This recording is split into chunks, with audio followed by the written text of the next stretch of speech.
Ben, c'est que si tu avais été avec quelqu'un, ce n'était pas grave. Je comprends que tu veuilles refaire ta vie. Bon, et alors? Comment ça va l'école? Bien, bien, ça va bien. Dis-moi, papa. J'aimerais beaucoup la connaître. Qui ça? Mais enfin, elle! Ta fiancée. Comment tu l'as rencontrée? Eh bien, Elle travaille où? Elle est plus jeune que toi? oui, elle est un petit peu plus jeune. Ah, mais ça, c'est pas grave. Et tu crois qu'on va bien s'entendre? Lola, c'est plus compliqué que tu le penses. Papa, mais moi, ça me réjouit que tu aies enfin rencontré quelqu'un. Je serais super heureuse que tu refasses ta vie. Je t'assure. Chérie... Est-ce qu'elle ressemble à maman? Mais ce n'est pas grave. Je suis sûre que si maman te voit, eh ben, elle comprend que tu essayes. Il n'y a pas de quoi faire cette tête-là, voyons. Quand tu vas me la présenter, ta fiancée. Ce n'est pas ma fiancée. Ah. La fille de l'autre soir n'est pas ma fiancée, ni un flirt.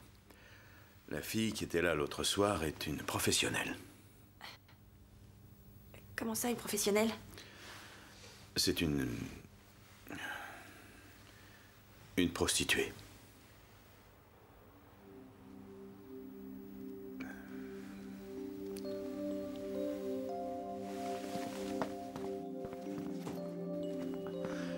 Chérie.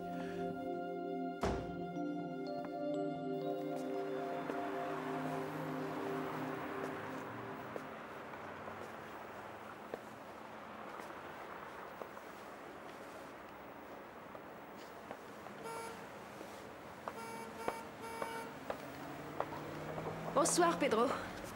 Bonsoir. Ça fait longtemps que tu m'attends? Non, je suis arrivé il y a 2 minutes. Bien. Bon, ben, où est-ce qu'on pourrait aller, à ton avis? Bah, on m'a parlé d'un endroit sympa dans le coin. Oui, c'est parfait. Dis donc, est-ce que ce rendez-vous ne t'étonne pas un peu? Non, ça me paraît parfaitement normal. Génial.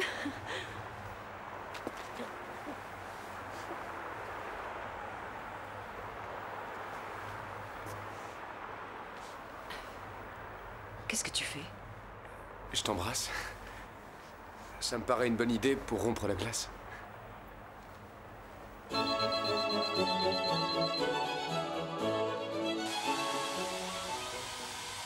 Il faut que tu te mettes à la place de ton père.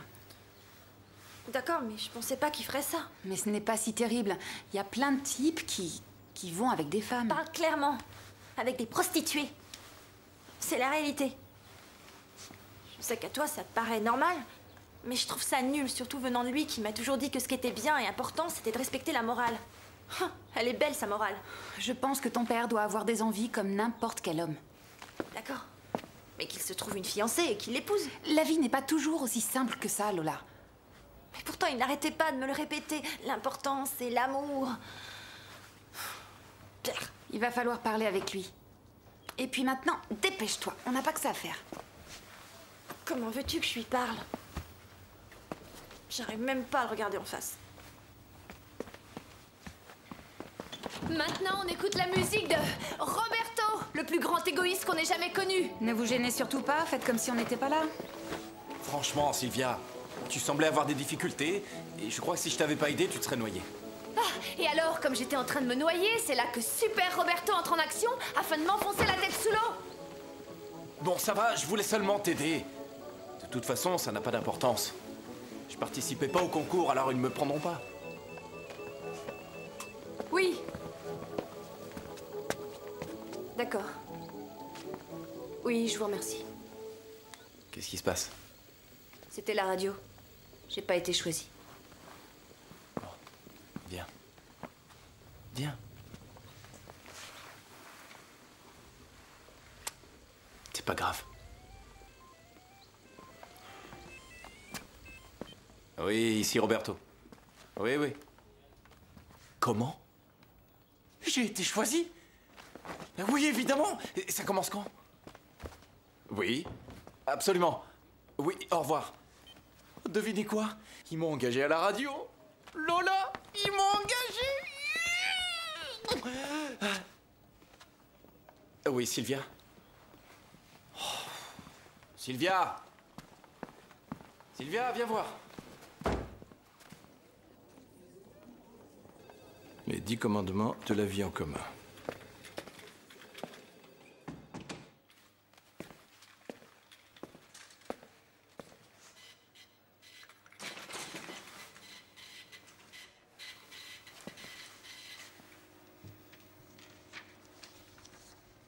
Tiens, c'est pour toi. Qu'est-ce que c'est? Les 10 commandements de la vie en commun. Hein? Le quoi?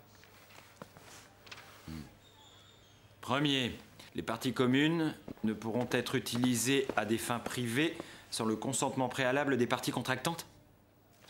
Ah, tu me gonfles, Gaspard. Attends, qu'est-ce qui se passe? Qu'est-ce qui se passe? Lis.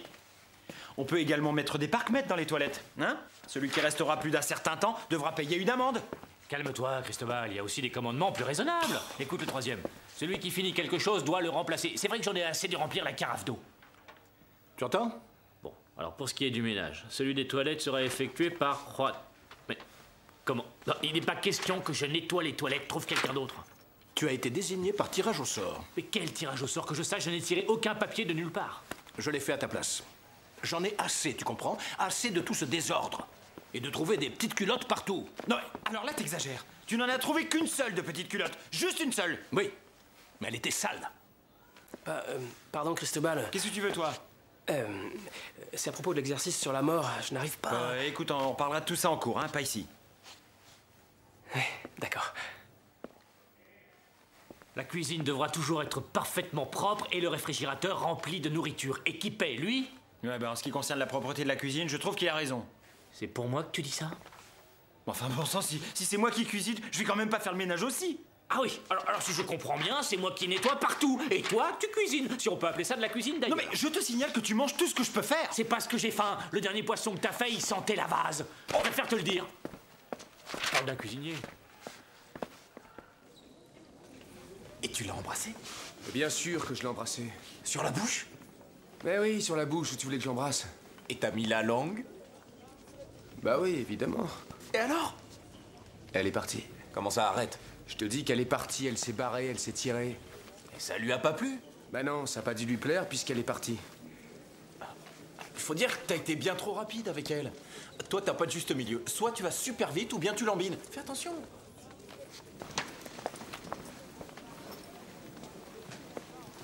Vous êtes tous super beaux. Vos costumes vont parfaitement avec la musique. Bon, on y va. Allez tous vous mettre en place.